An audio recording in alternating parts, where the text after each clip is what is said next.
Here you see an earlier tape recording of the chute coming down from the massive explosion. And that is where the story and all our hopes lie at this moment. The hope that there can be survivors.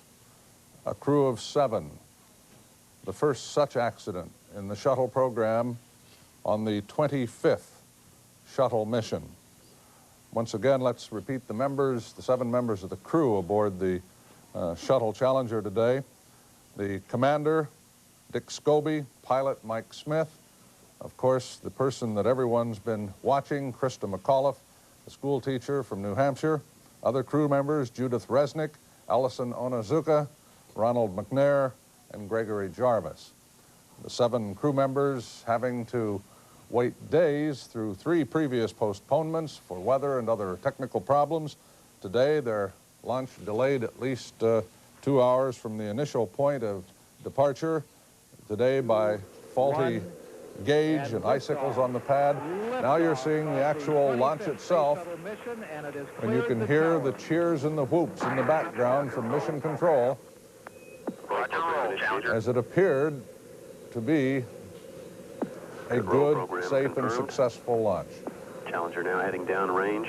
You can hear the voice of Mission Control, calm, calling off what appeared to be normal procedures. Engines beginning the role that's built into at 94%. The normal launch throttle, trajectory. Most of the flight, 104%. This the recording at 11:39 this morning. 65% shortly. Nearly 15 minutes ago now. Engines at 65%. 3 engines running normally. 3 good fuel cells. 3 good APUs. Well, we are. Velocity 2,257 feet per second. We are now told that the chute we saw was not the escape capsule. And that is bad news. Up, 3 engines now at 104%. Challenger, go with throttle up. Challenger, go with throttle up.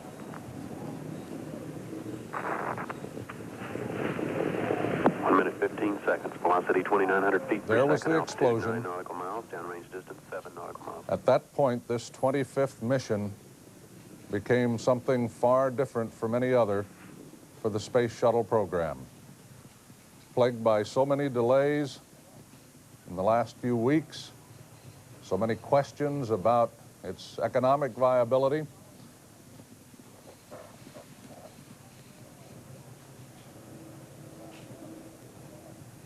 At this point, we're going to show you tape of the 7 crew members as they looking very carefully at the situation. Boarded the shuttle Challenger for the launch this morning.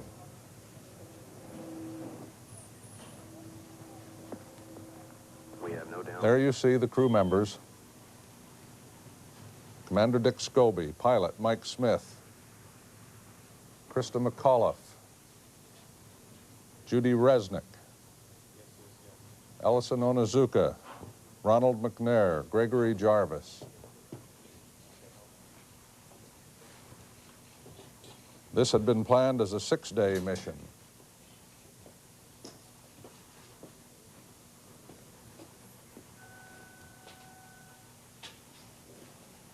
And you see how the crew went through this procedure. This the 4th morning because of the problems encountered, both technical and with the weather. This morning, more problems. A faulty gauge, icicles on the pad. This a live shot now at the Cape where you can only see the traces of smoke left in the air from the explosion that took place less than 2 minutes after the launch of the Challenger this morning. John Quinones, the latest word you're getting from the Cape. NASA Select now, Steve, is not broadcasting anything on the rescue operations or on the cause of the explosion. There is silence here. Many of the telephones are out at the Kennedy Space Center. So there has been no explanation to hundreds of reporters that are here watching. Of course, the focus of this mission had been the flight of the first private citizen on a shuttle, Christa McAuliffe. We have information on the crew, of course. The commander was indeed Francis Scobie, born in Washington, in the state of Washington. He is married to June Kent of San Antonio, Texas. Commander Scobie enlisted in the U.S. Air Force. Pilot Michael Smith, he's from Beaufort, North Carolina, and his NASA experience is being one of the astronauts selected, a candidate by NASA in 1980, and has been in the program for 6 years now. One of the other astronauts, Lieutenant Colonel Ellison Onizuka from Hawaii. Fourth astronaut Ronald McNair from Lake City, South Carolina. There were 2 women on board, Judy Resnick from Akron, Ohio, and of course Christa McAuliffe, born in Boston, Massachusetts. The payload specialist, Gregory Jarvis, and he is born in Detroit, Michigan. We have no word on what indeed has happened to the crew, although, quite frankly, there is not much hope now that we've been told that the escape capsule, or what we saw come down by parachute anyway, is not the capsule containing the astronauts. John, we've been told now that President Reagan at the magnitude of that explosion was, as you saw, very severe. It appeared that the shuttle was just blown apart by whatever triggered that explosion. Thank you, John. We have been told now by Sam Donaldson at the White House that President Reagan has been alerted and has been watching tape replays of the shuttle accident. For those of you who may have just tuned in, there has been a serious accident involving the Space Shuttle Challenger on this 25th Space Shuttle mission. Less than 2 minutes after launch, a massive explosion off the coast of Florida, and it appears that there are no survivors. There is no final confirmation from NASA. In fact, we're getting no information now from NASA. There has been a complete blackout of information and communications. There was one parachute that came down. It was not an escape capsule for the 7-member crew. And this was a mission that had been postponed 3 previous times. Finally, after further delays this morning, what appeared to be a picture-perfect launch, and yet some 90 seconds later, that massive explosion in the sky. NASA control had been calmly clicking off the various elements of the launch that now here we're going to Larry Speaks at the White House, who apparently has an announcement coming up. What he has just seen replayed on television concerning the shuttle launch. We do not have any more information than is being provided to the public at this time. The way the President found out about it is he was in the Oval Office with a group of senior staff preparing for some questions with a group of network correspondents and anchors that were having lunch in the White House today regarding the budget and the State of the Union. The Vice President and the Foreign Policy Advisor, John Poindexter, came in with others and informed the President that the news had just broken. We immediately adjourned our Oval Office meeting and went into an adjoining room, the President's study, where there's a television, and the President then began to review television reports of the explosion there shortly after the launch. So once again, the President is concerned, he is saddened, he is very anxious to have more information on it. At the moment, as I say, we're learning most of our information from what the public is getting. What is your best information as to the condition of the crew, Larry, at this point? We don't have any more information than what is being provided to the public on television. Hopefully later we will be able to get some, and that's the President's first priority, is to find out what information that is available. We just don't have any more. No, we have not from the Oval Office. Will this affect in any way the plans for the State of the Union tonight? I don't believe so. I'm certain that the President will feel compelled to mention this, depending on the outcome of what we learn here in a few minutes. Will it affect the shuttle program, Larry? Well, that's hard to say, you know, here in 15 or 20 minutes after an incident of this type is concerned.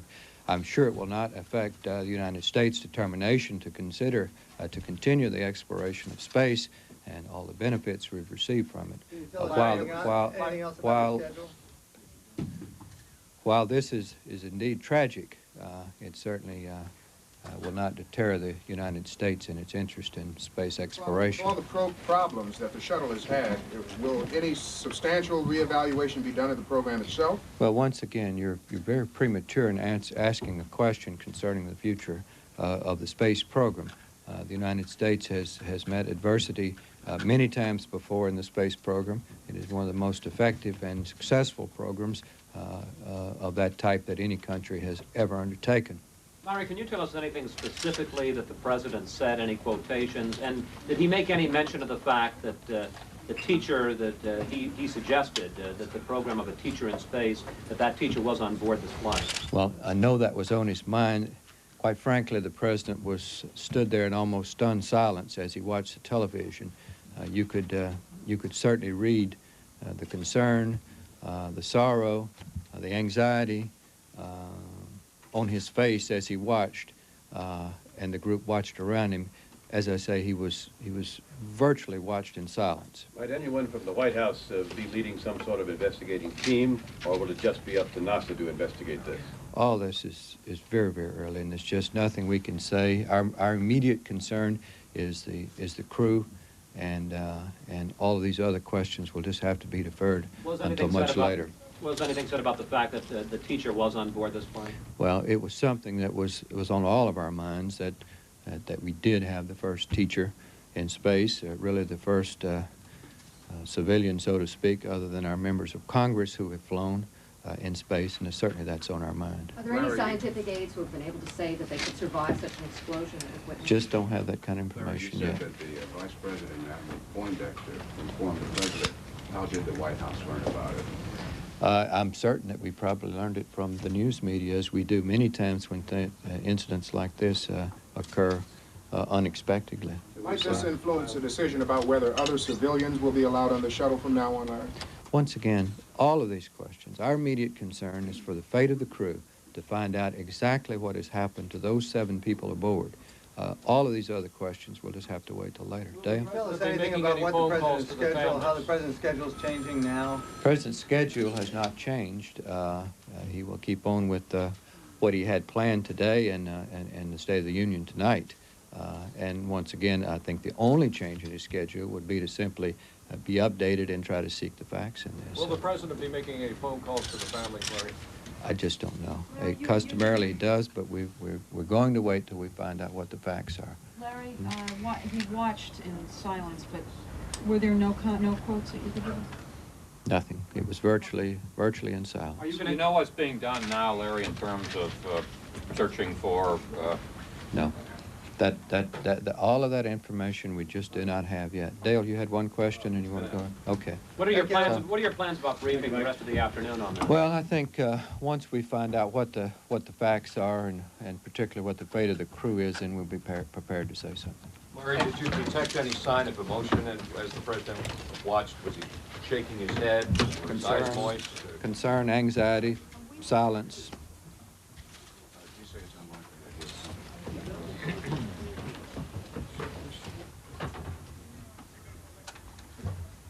In fact, Steve, I must tell you, you heard Larry speak, sir. I was actually sitting in the White House with a group of other correspondents waiting for the President to come in and talk to us about the State of the Union message, and Don Regan, the Chief of Staff, was handed a note and said to us simply, the space shuttle has exploded, details to follow, at which point I fled the room, and I sympathize with Mr. Speaks at this point because he indeed is getting virtually all of his information at this point from us.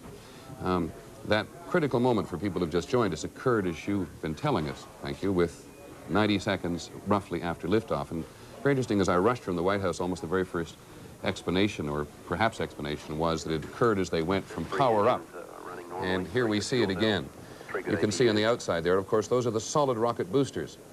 And listening to John Lyons, ABC's longtime space observer, coming back on the radio in the taxi, John was saying, of course, if it is those solid rocket boosters which go, they would drive the Challenger itself totally out of control.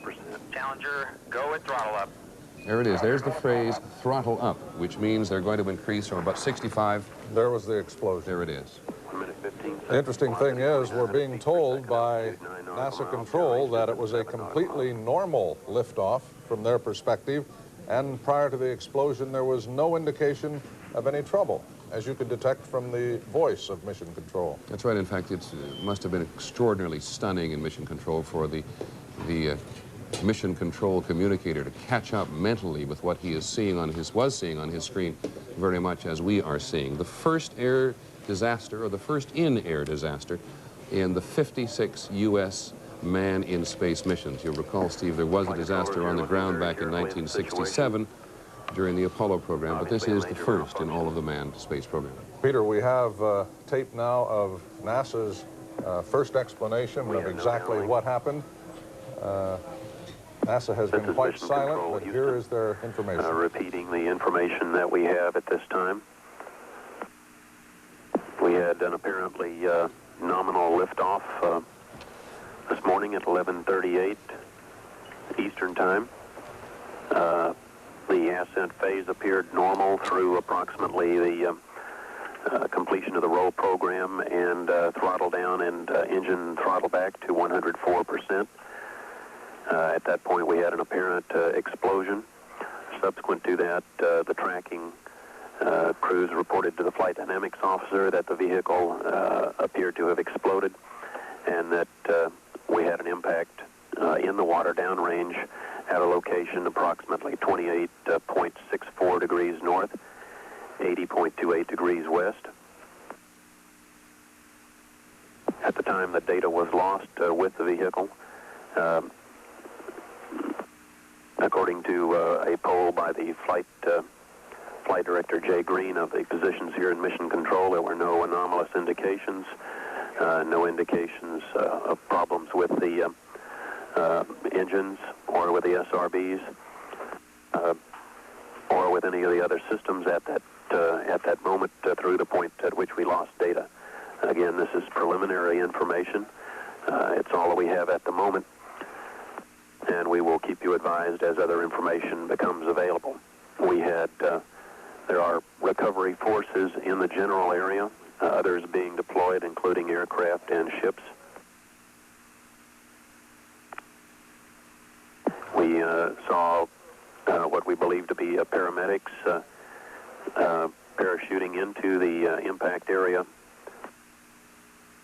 and we have no additional word at this point. We will keep you advised as details become available to us. This is Mission Control, Houston.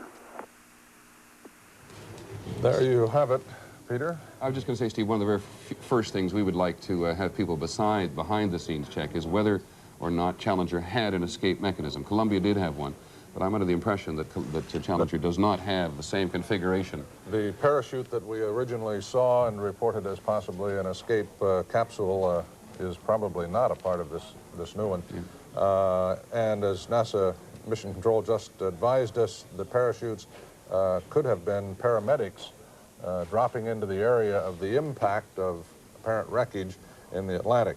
What we have here is a situation where NASA nor anyone else is going to say what the final resolution is for the 7 crew members, but there is absolutely no hopeful sign from anything we've seen so far, that massive explosion. We have tape now of the 7... Steve, just yes, before you go, hey, let me just interrupt, because somebody did say to me a moment ago that, in fact, Challenger does not have the escape capsule. Columbia did in one of its early stages. We've had 24 of these missions. Columbia had it, Challenger did not. So what we were not seeing an escape capsule falling some 20, 30 miles out into the Atlantic. Which, of course, does nothing to increase any signs of hopefulness. We were saying we have tape of the members of the crew early this morning as they had breakfast together before the mission. This 7-member crew, of course, the most prominent member, Christa McAuliffe, the school teacher from New Hampshire, the first private citizen astronaut from among 11,000 teacher applicants. As she is on your right this morning, her husband and 2 children were watching the liftoff on television. Other members of the crew, Commander Francis Dick Scobie, co-pilot Michael Smith, crewmates Judith Resnick, Ellison Onazuka, Ronald McNair, Gregory Jarvis, along with Christa McAuliffe. Dick Scobie, of course, the Space Cat commander, who has been an NASA astronaut since back in 1978, an experienced commander. And a tremendous setback this morning as you see the crew in a much happier circumstance, not long before they went off on what is surely, without question, the most ill-fated mission of the 24 space shuttle missions that have been flown in the last 5 years. Christa McAuliffe, as Steve has said, was clearly the most visible person on the flight, the first teacher in space, the first civilian other than a congressman. And ABC's Lynn Scher has been with her through much of the training program and now has a report on it. That was a thrill. When she left her classroom behind for a semester of space training, 37-year-old Christa McAuliffe temporarily traded 12 years of teaching for a new kind of learning. Listen to her description of the airplane ride that simulates zero gravity. As you peak that parabola at the top, you have about 20 or 30 seconds of weightlessness, and all of a sudden, just like Peter Pan, you start flying up, and it was just unbelievable. That's the enthusiasm that's made her a favorite of students at Concord High School in New Hampshire. This is where the Boston-born social studies teacher lives with her husband and 2 children, and where she put together her winning lesson plan. It's clear from her NASA application that Christa McAuliffe took special care to relate her classes here at Concord High School to what she calls the real world. Her philosophy of teaching, she wrote, stresses community activities. The economics class finds out how local construction projects impact the city. Law classes visit the local courts. She can take very complex concepts and simplify them, but not water them down, and she makes all her students understand things, but in an interesting manner. She was explaining like the assembly line process, and she went into this story about when she used to package Twinkies on an assembly line. And I mean, I just laughed so hard, but I'm not gonna forget it. That's also what helped her application stand out among the 11,000 NASA received, and what changed her life. The teacher who will be going into space, Christa McAuliffe. Suddenly, she was a celebrity. McAuliffe and her family were paraded along Main Street and featured on the front page. When she reported to NASA's Johnson Space Center in Houston, she was poked and prodded and outfitted and observed. She's a sort of a risk taker. She does the unusual, the way she runs a class, and she's not afraid of things. She lives life. She's not afraid of it. Teachers are always prepared. And while she taught history and economics, her students figured out there was something else on her mind, too. Even on the quizzes, she'd throw in an extra credit quiz about what are the 5 names of the space shuttle. So we always knew her interest in space was high. McAuliffe's crewmates have graded her well, acknowledging theirs will always be known as the teacher mission. And she hopes the lesson about space travel on the shuttle will not just be for youngsters. People actually, adults have asked me, how many stops is that shuttle going to make?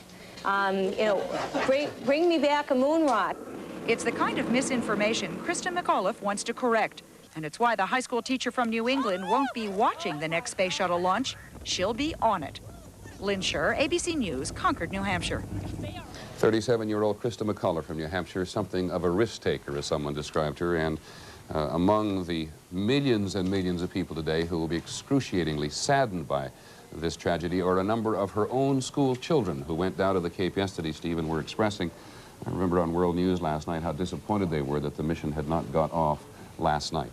And of course there were also the many students from her high school in New Hampshire who were all in an assembly room watching the launch on television and were quickly returned to their own rooms by the teachers and the staff at the school after the apparent tragedy took place.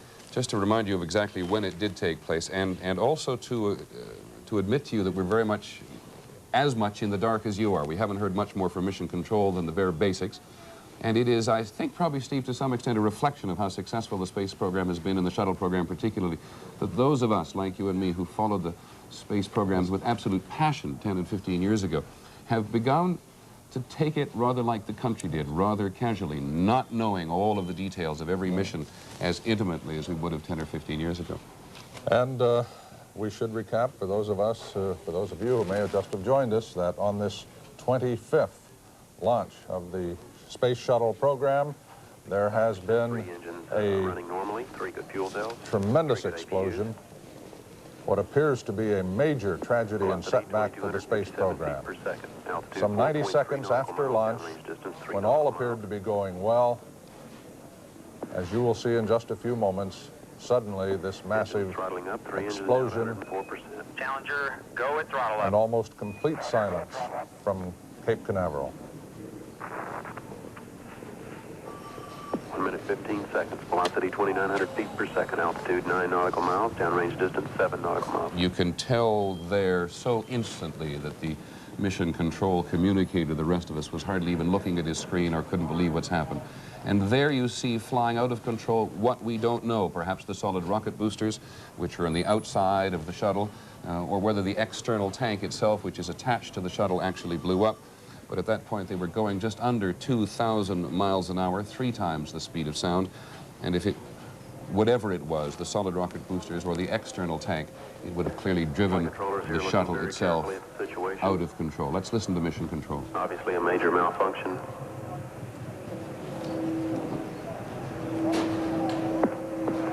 We have no downlink. At this point, Challenger was 10.5 miles up and 8 miles out over the ocean. Debris has been scattered over a fairly wide area, some of it within 8 or 10 miles of Cape Canaveral itself. We cannot tell you, much to our regret, we cannot tell you what that is plunging towards the Atlantic Ocean. 7 crew members on board. Christa McAuliffe, the high school teacher. That parachute, by the way, perhaps a misleading picture for you. We've said a few while ago that Challenger did not have an escape capsule on board. There is some belief seeping up from Houston and from the Cape that that may be someone of a rescue function parachuting into the Atlantic. But again, we cannot tell you with any certainty anything more than we have. Peter, this was the 4th attempt for the launch of this particular shuttle flight. 3 previous ones had been forced to postpone because of either weather problems or technical problems, and even today there had been a delay. One because of a faulty fuel gauge, and another because of icicles on the launch pad, a temperature of 24 degrees this morning at Cape Canaveral. John Quinones, who has been covering space for us down at Cape Canaveral, is now standing by at the Cape. And John, you clearly saw this with your own eye and not on a television monitor, am I correct?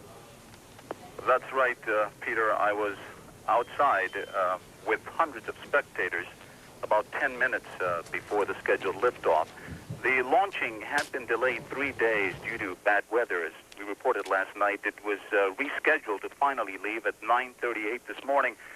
But we had a hard freeze here in Cape Canaveral overnight, and when we arrived at the launch pad, we saw a launch pad deck covered with ice.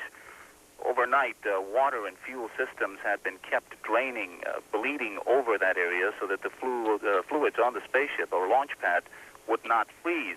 At about 8 this morning, NASA told us that there was another problem with a fire detector, this time on board the Challenger.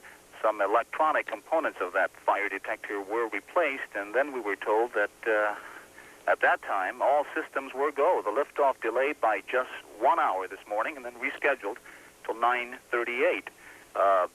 Finally, there were more delays. Apparently, the weather was a concern. Delayed till 11:38. Just minutes before the scheduled liftoff, I was out there in the spectator stands with hundreds of people, among them 18 school children from Christa McAuliffe's hometown, 3rd grade students who attended school with Christa's son, Scott Corrigan.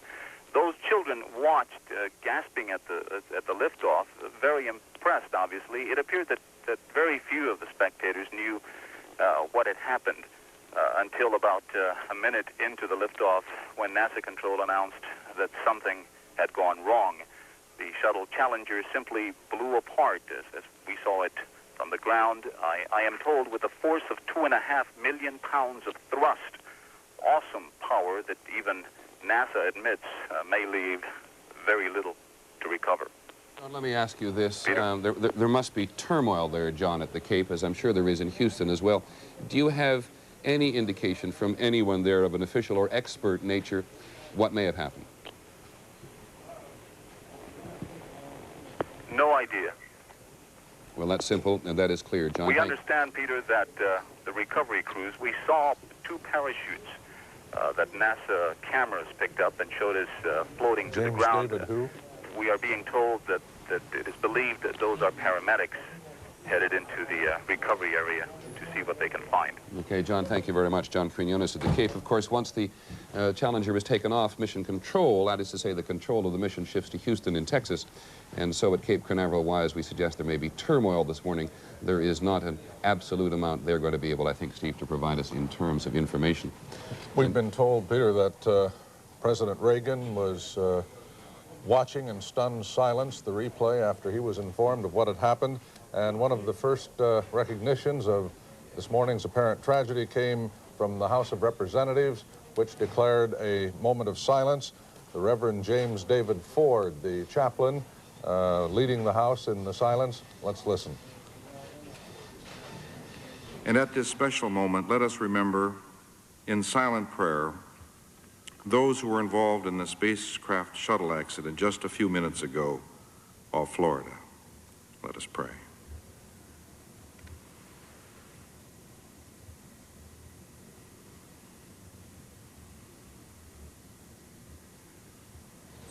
The Reverend James David Ford leading the House of Representatives in a moment of silence. May your Spirit, O Lord, be with them, and may your love follow them and their families this day and every day, we pray. Amen. This recognition for the 7 crew members of the shuttle Challenger. The Challenger exploding less than 2 minutes off the launch pad this morning. No official word yet on the fate of the 7 crew members, but there is very little to hope for at this point. I've just been thinking, Steve, as to why people at Mission Control, or even people watching this on television, might not have been alarmed in the first instance, because about 2.5 minutes into flight, normally, when those big external tanks break off, we are accustomed now to seeing this great ball of fire as those 2 tanks drop off and fall into the Atlantic.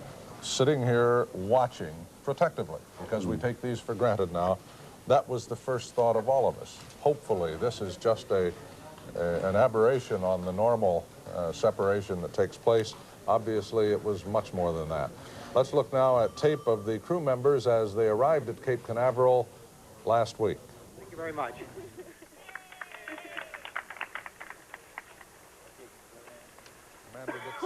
Thanks a lot, y'all.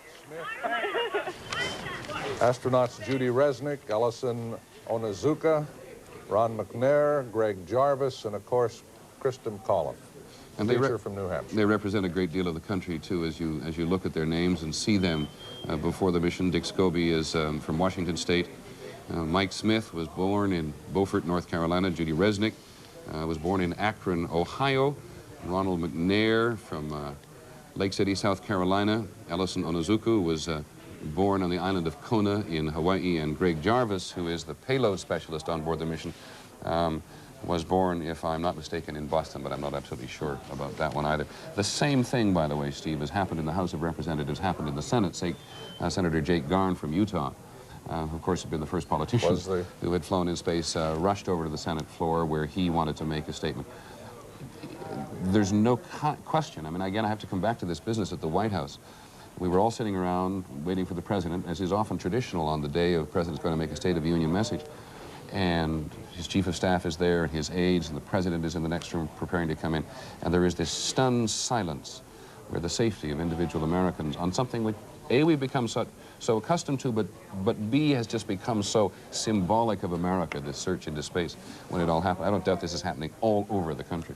And it is just a simple fact that we identify with these people as special people, even though we had come to take for granted the remarkable feats that they accomplish on a regular basis. This, the 25th launch of a space shuttle, and the first one to have anything like this happen to it. An obvious, terrible accident in air, an explosion less than 2 minutes after liftoff, after NASA officials had said the liftoff appeared to be completely normal, no indication of any trouble of any kind. While we go on, by the way, we hope that someone behind the scenes is listening very hard to Mission Control in Houston and we haven't heard anything from them in the last few minutes. They are very quiet, I am told, at the moment, but it behooves us, I think, not to write off these 7 people until we're told so by mission control. I was thinking of the president because it was he who made this determination that we'd have a teacher in space because the teacher was so symbolic of the aspirations of Americans in general. I think the president must have taken this very hard today. 11,000 applicants after the president made that announcement that the teacher would be the first private citizen in space. And Christa McAuliffe, the very dynamic and vivacious teacher from New Hampshire, the one who made the final selection. And as many of you saw just a few moments ago, Lynn Scher's report showing how much she obviously was enjoying her training as an astronaut. One of her colleagues at her school in New Hampshire describing her as something of a risk taker. Christa McAuliffe, among the 7 crew members aboard the Challenger when it exploded this morning. The element of risk clearly is felt most poignantly by the families. Last week, for example, Kathy Lee Crosby on ABC was interviewing Christa McAuliffe's husband, Steve, and you get some sense there of enormous pride, but also anxiety. Let's look at that for a second. What about Christa's special qualities? What do you think it is about her that's so special that she's bringing to this mission? Oh, I think obviously she's very bright. She's a super teacher, and she's genuinely a nice person, and I think she has that ability to just excite people. Certainly she's excited me over the years. Oh, that's nice to hear. Has she been disappointed at all by the disappointments of the Space Shuttle Challenger or Columbia? That there was the frequent delays in taking off, and then there was a difficulty in landing. Is she concerned about that? Oh, I don't think so at all. I think we've always looked at that as proof positive that they don't launch them unless it's absolutely perfect, and if there's anything the slightest bit out of order, they wait and correct it, and I certainly take comfort in that, and I wouldn't mind at all that it be postponed if there's something wrong. You bet. We wish you all the best, Stephen. God bless. Thank you. Thanks very much. Okay. Bye-bye. We'll be right back. Interview not with Kathy Lee Crosby, Kathy Lee Johnson on Good Morning America last week with Christa McAuliffe's husband, who says there's this tremendous confidence in NASA and the space program. And while we sometimes got very frustrated, and I must say took a few shots at NASA when Columbia was delayed 6 times, as I recall. There it goes again, something's gone wrong.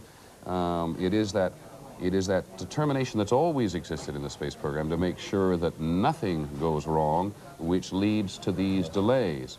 And the search for what went wrong today, which, as you said earlier, is an incredible setback to the shuttle program at least, is just going to make, I think, people that much more conscious of safety as they were after the Apollo blow-up in '67.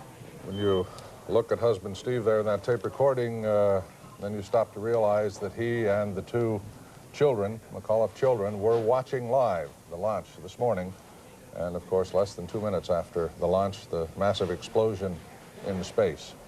It is now just a little after 12:30 in the eastern United States, and not by any means to repeat it for the sake of repeating it, but because that's a program change in many of the places around the country. We're going to run again the liftoff of the Challenger as it took off from Cape Canaveral this morning. John Quinones described it to us from the Cape just a few moments ago as perfectly normal in every respect. You'll recall it had been delayed yesterday because of high weather, and had been delayed the day before because they couldn't get a screw fully tightened down on one of the hatches. But for those of you around the country who may just be joining us now for the first time and may not have heard the news, or perhaps not have seen it, here again is the liftoff of the shuttle from the Cape this morning.